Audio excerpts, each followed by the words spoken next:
بسم اللہ الرحمن الرحیم والصلاة والسلام على اشرف الانبیاء والمرسلین اما بعد۔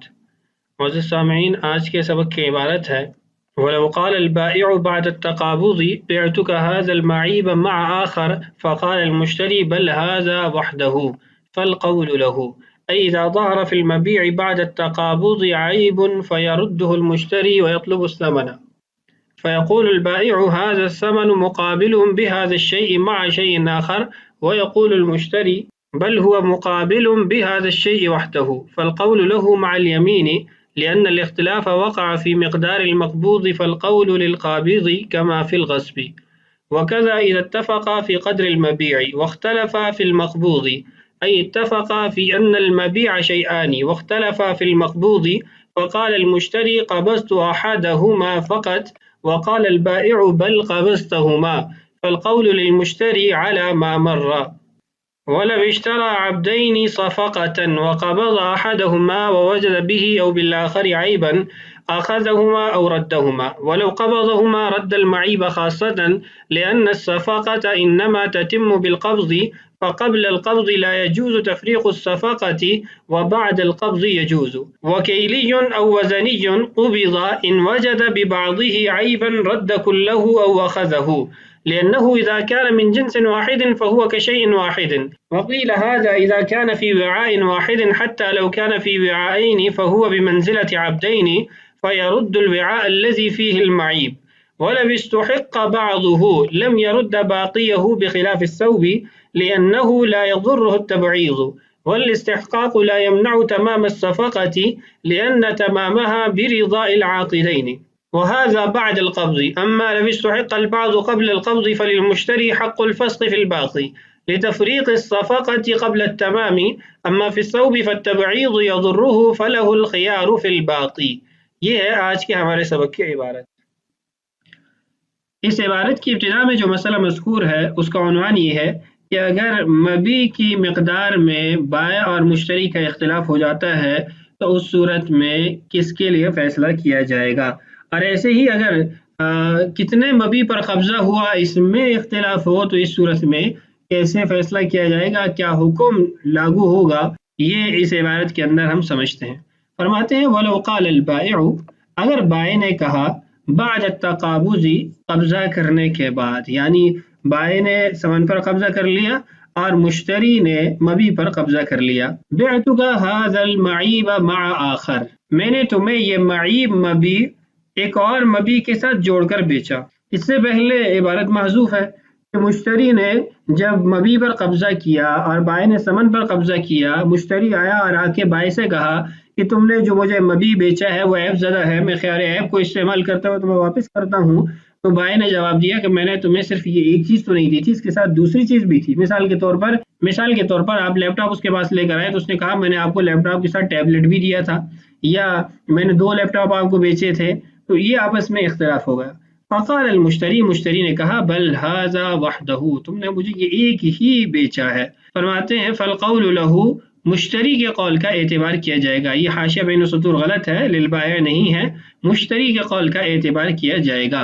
اَيْ اِذَا ظَهَرَ فِي الْمَبِيعِ بَعْدَ التَّقَابُضِ عَيْبٌ، وضاحت اس عبارت کی یہ ہے کہ مبیع پر جب قبضہ ہو گیا اس کے بعد عیب ظاہر ہوا، فَيَرُدُّهُ الْمُشْتَرِي، مشتری اب اس کو واپس لوٹا رہا ہے، وَيَطْلُبُ الثَّمَنَ، اور اپنا ثمن کا مطالبہ کر رہا ہے جو اس نے بائع کو ادا کیا ہے۔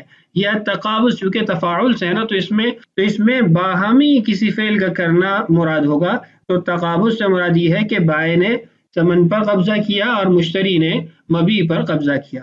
فیقول البائع، بائع کہتا ہے ھذا الثمن مقابل بهذا الشيء مع شيء آخر، یہ جو میں نے آپ سے ثمن لیا ہے یہ اس چیز کے مقابلے میں اور اس کے ساتھ ایک اور چیز تھی جس کے مقابلے میں ہے۔ کہنے کا مطلب یہ ہے کہ 2 مبیع آپ کو دیے گئے ہیں، 2 چیزیں آپ کو دی گئی ہیں۔ ویقول المشتری، اور مشتری کہتا ہے نہیں، بل هو مقابل بهذا الشيء وحدہ، صرف اسی کے مقابل میں یہ ثمن تھا، یعنی جو مبیع میں آپ کو واپس کر رہا ہوں صرف یہی تھا اور کوئی مبیع نہیں تھا۔ فالقول له مع اليمین، تو مشتری کی بات کا اعتبار کیا جائے گا قسم کے ساتھ، یہ بائع نہیں ہے، یہ نیچے غلط ہے۔ لأن الاختلاف وقع في مقدار المقبوض، اس لیے کہ جو اختلاف ہوا ہے وہ مقبوض چیز کی مقدار میں ہوا، یعنی کتنی چیز پر قبضہ ہوا ہے اس میں اختلاف ہوا ہے. تو جب ایک طرف قبضہ ہو اور دوسری طرف قبضہ نہ ہو، فالقول للقابض، تو اس صورت میں قابض کے قول کا قسم کے ساتھ اعتبار کیا جاتا ہے. اب یوں بھی کہہ سکتے ہیں کہ اس صورت کے اندر مدعی وہ بائع ہوگا اور جو مدعا علیہ ہے وہ مشتری ہوگا. بائع اضافے کا دعویٰ کر رہا ہے کہ ایک نہیں دو مبی، اور جو مشتری ہے وہ انکار کر رہا ہے. فالقول للمنکر، تو منکر کی بات کا اعتبار کیا جاتا ہے مع یمینہ، اس کی قسم کے ساتھ. تو بائع سے کہا جائے گا کہ اپنی بات کو بینہ سے ثابت کرو، گواہی سے ثابت کرو. اگر وہ گواہی سے اپنی بات کو ثابت کرتا ہے فبہا، وگرنہ مشتری سے قسم لی جائے گی، اور پھر اگر وہ قسم اٹھاتا ہے تو مشتری کے حق میں فیصلہ، اور اگر قسم نہیں اٹھاتا تو بائع کے حق میں فیصلہ کیا جائے گا. کما فی الغصب، یہ ایسے ہی ہے جیسے غصب کے اندر ہوتا ہے. غصب کے اندر ہونے کا مطلب یہ ہے کہ ایک آدمی نے کوئی چیز غصب کی، مالک نے دعویٰ کیا، پھر آپس میں اختلاف ہو گیا کہ غصب کی گئی چیز کی مقدار کیا ہے. تو اس صورت کے اندر غاصب کے قول کا اعتبار قسم کے ساتھ کیا جاتا ہے، چونکہ غاصب مدعا علیہ ٹھہرتا ہے اور جس سے چیز غصب کی گئی ہوتی ہے وہ مدعی ہوتا ہے. تو خلاصہ یہ ہے کہ قابض کی بات کا قسم کے ساتھ اعتبار ہوگا، وہی مدعا علیہ ٹھہرے گا. اب دوسری جزئی یہ ہے کہ مبی کی مقدار میں تو ان کا اتفاق ہے، لیکن مقبوض کتنی چیز پر قبضہ کیا اس میں اختلاف ہوگا. پہلے تھا کہ اس کی مقدار میں ہی اختلاف ہے، اب یہ ہے کہ مقدار میں اتفاق ہے. مثلا نہیں کہتا کہ ہاں میں نے آپ سے 2 لیپ ٹاپ خریدے، وہ کہہ رہا میں نے آپ کو 2 لیپ ٹاپ بیچے، لیکن اس میں اختلاف ہو گیا کہ مشتری کہتا ہے لیکن میں نے تو ایک پر ہی قبضہ کیا تھا، مجھے تو تم نے ایک ہی حوالے کیا تھا، اور بائع کہتا نہیں میں نے تمہیں 2 حوالے کیے تھے. تو اس صورت کے اندر بھی قابض کی بات کا ہی اعتبار ہوگا، مشتری کی بات کا ہی اعتبار ہوگا. وکذا، اور ایسے ہی اذا اتفقا، جب دونوں متفق تھے، فی قدر المبیع، مبیع کی مقدار میں، واختلفا فی المقبوض، اور ان دونوں کا اختلاف ہوا مقبوضہ مقدار کے اندر کہ کتنی مقدار پر قبضہ ہوا. اتفقا، دونوں کا اتفاق ہوا، فی ان المبیع شیئان، کہ مبیع 2 ہی چیزیں ہیں. ٹھیک ہے، آپ مشتری بھی کہہ رہا ہے بائع بھی کہہ رہا ہے 2 چیزیں ہیں. واختلفا فی المقبوض، اور ان دونوں کا اختلاف ہوا مقبوضہ مقدار کے اندر کہ قبضہ کتنی مقدار پر ہوا. فقال المشتری، مشتری کہتا ہے قبضت احدہما، فقط میں نے تو صرف ایک پر قبضہ کیا. وقال البائع، اور بائع کہتا ہے نہیں بل قبضتہما، تم نے دونوں پر قبضہ کیا. فالقول للمشتری علی ما مر، تو یہاں پر بھی مشتری کی بات کا ہی اعتبار ہوگا جیسے پہلے ہم بیان کر چکے ہیں کہ مشتری قابض ہے اور قابض کی بات کا اعتبار کیا جاتا ہے، اس کو قسم دی جاتی ہے، یعنی وہ مدعا علیہ بنتا ہے. اس کے بعد 3 مسئلے ذکر ہوئے ہیں، ان تینوں مسئلوں کو سمجھنے سے پہلے ان کا خلاصہ ذکر کر دیتا ہوں، اس کے بعد پھر آپ کے لیے اس خلاصے کی تطبیق عبارت پر آسان ہو جائے گی. خلاصہ یہ ہے کہ مبی 3 قسم کا ہوتا ہے. ایک مبی وہ ہوتا ہے کہ جو حقیقتاً ہی مفرد ہوتا ہے، ایک ہی ہوتا ہے. جیسے آپ نے زمین خریدی تو زمین جتنی بڑی آپ خریدیں گے وہ ایک ہی مبی بنے گا. یا آپ نے ایک بلڈنگ خریدی تو اس بلڈنگ میں جتنے بھی کمرے ہوں، جتنی زمین ہو، وہ ساری ایک ہی مبی بنے گی حقیقتاً. دوسرا مبی وہ ہوتا ہے کہ جو حقیقت میں تو متعدد ہوتا ہے لیکن حکماً ایک ہوتا ہے. جس کی مثال آپ جورابیں لے لیں کہ جب بھی آپ خریدتے ہیں جوڑا خریدتے ہیں، 2 خریدتے ہیں، لیکن حکماً یہ ایک ہی ہوتی ہیں کہ یہ جدا کر کے نہیں بیچی جا سکتی. دروازے کے 2 پلے ہوتے ہیں، ایک پلہ آپ نہیں خریدتے ہیں، دونوں خریدتے ہیں، پھر جا کے آپ کا کام ہوتا ہے جہاں پر 2 پلوں والا دروازہ ہو. تو یہ وہ چیزیں ہیں جو تعداد کے اعتبار سے تو ایک سے زائد ہیں لیکن حکماً ایک ہی ہیں کہ آپ جا کے دکاندار سے جب خریدتے ہیں تو آپ کو ایک جراب بیچتا بھی نہیں ہے اور آپ ایک خریدتے بھی نہیں ہیں، 2 ہی بیچی جاتی ہیں اور 2 ہی خریدی جاتی ہیں. تیسرا مبی وہ ہے کہ جو متعدد ہوتا ہے حقیقتاً بھی حکماً بھی. جیسے آپ نے 2 لیپ ٹاپ خرید لیے، 2 موبائل خرید لیے، اور مختلف برتنوں کے اندر یا مختلف پیکٹوں کے اندر آپ نے چاول خرید لیے، گندم خرید لی، تو یہ تعداد کے اعتبار سے بھی متعدد ہے، حکم کے اعتبار سے بھی متعدد ہے. تو 3 مبی ہو گئے، حقیقتاً ایک، حقیقتاً متعدد، حکماً ایک، اور تیسرا حقیقتاً اور حکماً متعدد. اب آتے ہیں حکم کی طرف. حکم یہ ہے کہ ان تینوں میں سے کسی ایک قسم کے ساتھ بھی بے شرع کی جاتی ہے. ابھی مشتری نے قبضہ نہیں کیا یا کچھ پر قبضہ نہیں کیا، بقیہ پر قبضہ کر لیا، پتہ چلتا ہے کہ اس میں فلاں عیب ہے یا اس کا فلاں مستحق ہے، تو ان تینوں صورتوں کے اندر، تینوں اقسام کے اندر مشتری مکمل مبی واپس کرے گا، مبی میں تفریق نہیں کر سکتا۔ ہاں اگر بائع راضی ہے تو پھر وہ تفریق کر لے، لیکن اگر اس نے مکمل مبی پر قبضہ کر لیا تو پہلی دو صورت جس کے اندر مبی حکماً یا حقیقتاً ایک ہے، اس کے اندر تو وہ تفریق نہیں کر سکتا، مکمل مبی واپس کرے گا۔ ہاں تیسری صورت جس کے اندر متعدد چیزیں ہوتی ہیں حقیقتاً اور حکماً، اس کے اندر وہ معیب زدہ چیز رکھ لے اور باقی واپس کر لے۔ تو یہ تھا خلاصہ آنے والی عبارتوں کا، مسائل کا۔ اب اسی خلاصے کو آنے والی عبارت پر تطبیق کرتے ہیں اور اپنے اس سبق کو مکمل کرتے ہیں۔ سب سے پہلا جو مسئلہ ہے وہ ہے وَلَوِ اشْتَرَىٰ عَبْدَيْنِ صَفَقَةً، تو یہ اشیاء کچھ حصے میں عیب پایا جائے تو کیا حکم ہوگا؟ فرماتے ہیں وَلَوِ اشْتَرَىٰ عَبْدَيْنِ صَفَقَةً، کسی نے دو غلام خریدے ایک صفقہ میں، ایک ایجاب اور قبول میں، وَقَبَضَ أَحَدَهُمَا، ان دونوں میں سے ایک پر قبضہ کیا، وَوَجَدَ بِهِ أَوْ بِالْآخَرِ عَيْبًا، مقبوضہ یا غیر مقبوضہ کسی ایک میں اس نے عیب پایا، أَخَذَهُمَا أَوْ رَدَّهُمَا، ان دونوں کو لے یا ان دونوں کو واپس کرے، وَلَوْ قَبَضَهُمَا رَدَّ الْمَعِيبَ خَاصَّةً، اگر دونوں پر قبضہ کر لیا تو اس صورت کے اندر جو عیب زدہ ہے اس کو واپس کر سکتا ہے۔ یہ وہی بات ہے میں نے آپ سے کہا تھا کہ قبل القبض یا قبل قبض البعض، اگر عیب اس کو پتہ چل جاتا ہے اور عیب کے خیار کو استعمال کرنا چاہتا ہے تو مکمل مبی واپس کرے گا یا مکمل مبی رکھے گا۔ اگر قبضہ کیا تو یہ چونکہ تیسری صورت ہے جس میں متعدد اشیاء ہے، مبی ہیں حکماً اور حقیقتاً، تو اس میں پھر خاص طور پر معیب چیز کو واپس کر سکتا ہے۔ لأن الصفقة انما تتم بالقبض، کیونکہ جو صفقہ ہے وہ قبضے کے ساتھ مکمل ہوتا ہے، تو پہلی صورت کے اندر مکمل قبضہ نہیں پایا جا رہا۔ فقبل القبض لا يجوز تفریق الصفقة، قبضے سے پہلے تفریق الصفقہ جائز نہیں ہے، صفقہ کو تقسیم کرنا جائز نہیں ہے، وبعد القبض يجوز، اور قبضے کے بعد جائز ہے۔ یہ تھی پہلی عبارت۔ دوسری ہے کہ مثلی اشیاء کے کچھ حصے میں عیب معلوم ہوا، جس میں کیلی اور وزنی چیزیں آ جائیں گی یا عددی متقارب آ جائیں گی۔ وَكَيْلِيٌّ أَوْ وَزَنِيٌّ قُبِضَ، کیلی اور وزنی چیزوں پر قبضہ کیا، ان وجد ببعضه عیبا رد كله او اخذه، قبضہ کرنے کے بعد بھی اگر اس کے کچھ حصے میں عیب نکل آتا ہے تو یہ مکمل مبی واپس کرے گا یا مکمل مبی اپنے پاس رکھے گا۔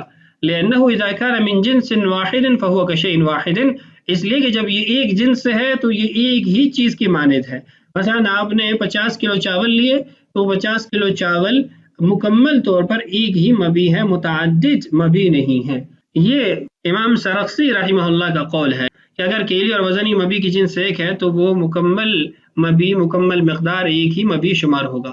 وقیل، اور ایک قول یہ بھی ہے، یہ امام ابو جعفر طحاوی رحمہ اللہ کا قول ہے اور وہ اسی کے مطابق فتویٰ بھی دیتے تھے اور مذہب کی روایت بھی اسی کو بتاتے تھے۔ هذا اذا كان في وعاء واحد، یہ جو حکم ہے کہ اگر کیلی اور وزنی چیز جتنی مقدار میں بھی ہو تو وہ ایک جنس کے ہونے کی وجہ سے ایک ہی مبی قرار پائے گا، کہتے ہیں یہ اس وقت ہے جب ایک برتن میں ہو، فی وعاء واحد، حتی لو كان فی وعاءین، اگر یہ دو برتنوں میں ہے، فهو بمنزلۃ عبدین، تو یہ دو غلاموں کی منزلت پہ ہوں گے۔ مطلب یہ ہے کہ جیسے دو غلام دو مبی بنتے ہیں، ایسے ہی یہ دو برتن دو مبی بنیں گے۔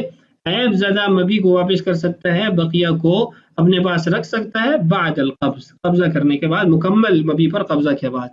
فَيَرُدُّ الْوِعاءَ الَّذِي فِيهِ الْمَعِيبُ، جس برتن میں عیب ہے اس کو واپس کر دے بعد قبض تمام البیع۔ تو یہ ہوگی دو صورتیں۔ تیسری جو صورت ہے اس کے اندر مصنف رحمہ اللہ نے مثلی اشیاء کے کچھ حصے میں استحقاق یا قیمی اشیاء کے کچھ حصے میں استحقاق ثابت ہو جائے اس کا کیا حکم ہے اس کو بیان کیا۔ وَلَوِ اسْتُحِقَّ بَعْضُهُ، اگر مبی کے کچھ حصے کا کوئی مستحق ثابت ہو جاتا ہے، لم يرد باقیہ، تو وہ باقی کو واپس نہیں کرے گا، یعنی جتنے میں استحقاق ثابت ہوا اتنا ہی واپس کرے گا، باقی اپنے پاس ہی رکھے گا۔ اس کی مثال آپ یوں سمجھیے، آپ نے 50 کلو گندم لی، بعد میں پتہ چلا کہ 10 کلو کا کوئی اور مالک ہے، تو 40 کلو آپ اپنے پاس رکھیں گے اور 10 کلو مستحق کو دیں گے۔ ایسا نہیں ہو سکتا کہ آپ 50 کلو ہی واپس کر دیں۔ یہ مثلی اشیاء میں ہے۔ بخلاف الثوب، برخلاف کپڑے کے، یہ قیمی اشیاء ہیں۔ لأنه لا يضره التبعیض، چونکہ جو مثلی اشیاء ہیں اس کے اندر تقسیم سے کوئی نقصان نہیں ہے، گندم 50 کلو ہو یا 10 کلو ہو اپنی منفعت میں برابر ہی ہے۔ والاستحقاق لا يمنع تمام الصفقات، اور استحقاق وہ صفقہ کے مکمل ہونے میں رکاوٹ نہیں ہے، اس لیے کہ صفقہ مکمل ہوتا ہے عاقدین کی رضامندی سے، اور عاقدین کی رضامندی پہلے پائی جا رہی تھی مشتری اور بائع کی۔ جب آپس میں بیع مکمل ہو گئی، بعد میں جو تیسرا آدمی آیا تو اس نے آ کر پہلے صفقے کو ختم نہیں کیا، بلکہ استحقاق کی وجہ سے اس کا مبیع گیا، باقی جو بیع ہے وہ اپنی حالت پر قائم ہے، باقی ہے۔ ان تمامها برضاء العاقدین، صفقہ کا مکمل ہونا یہ عاقدین کی رضامندی پر ہوتا ہے اور وہ پائی گئی ہے۔ وہذا بعد القبض، اور یہ جو تفریق الصفقہ کی صورت قائم ہوئی ہے کہ مستحق اپنا مبیع لے رہا ہے، یہ بعد القبض ہے، اور بعد القبض جو ہے وہ صفقہ مکمل ہے، اور تفریق الصفقہ بعد التمام یہ جائز ہے۔ اما لو استحق البعض قبل القبض، البتہ اگر کچھ حصے پر استحقاق قبضے سے پہلے ثابت ہوتا ہے، فالمشتری حق الفسخ، وہی بات ہے جو آپ سے پہلے عرض کی کہ کچھ حصے پر قبضہ ہوا یا بالکل قبضہ نہیں ہوا، ان دونوں صورتوں میں مشتری کو یہ حق ہے کہ وہ فسخ کر دے اس معاملے کو، فی الباقی بقیہ جو مبیع رہ جاتا ہے۔ یہ تفریق الصفقہ قبل التمامی، چونکہ وہاں پر صفقہ مکمل ہونے سے پہلے، عقد مکمل ہونے سے پہلے اس کی تقسیم اور تفریق لازم آ رہی ہے۔ اما فی الثوب فالتبعیض یضرہ فلہ الخیار فی الباقی، البتہ کپڑے کے معاملے میں اگر کوئی مستحق ثابت ہو جاتا ہے تو اس میں اس کو اختیار حاصل ہے، اگر جو باقی ہے وہ لینا چاہتا ہے پھر ٹھیک ہے، مکمل واپس کرنا چاہتا ہے پھر بھی اس کو یہ اختیار حاصل ہے، اس لیے کہ کپڑا ایسی چیز ہے جس میں تفریق سے اس کو نقصان پہنچے گا، کہ اگر اس کا سوٹ 4 میٹر میں بنتا ہے اور 2 میٹر میں کوئی مستحق ثابت ہوتا ہے یا 1 میٹر میں، تو 3 میٹر یا 2 میٹر میں تو اس کا کچھ نہیں بنے گا، تو اس لیے اس کو نقصان ہوگا، تو اس کو پھر اختیار دیا جائے گا کہ تم 3 میٹر 2 میٹر جتنا بچتا ہے وہ لے لو، یا پھر مکمل مبیع واپس کر دو۔ یہ تھا آج کا ہمارا سبق، جس میں ہم نے فصل فی خیار العیب کے کچھ مزید مسائل پڑھے۔ اگلی ویڈیو میں انشاءاللہ یہ فصل ہماری مکمل ہو جائے گی۔ اللہ تعالیٰ سے دعا ہے اللہ تعالیٰ ہمارے لیے اسباق کی تکمیل آسان فرمائے، اللہ تعالیٰ ہم سب کا حامی و ناصر ہو۔ السلام علیکم ورحمۃ اللہ وبرکاتہ۔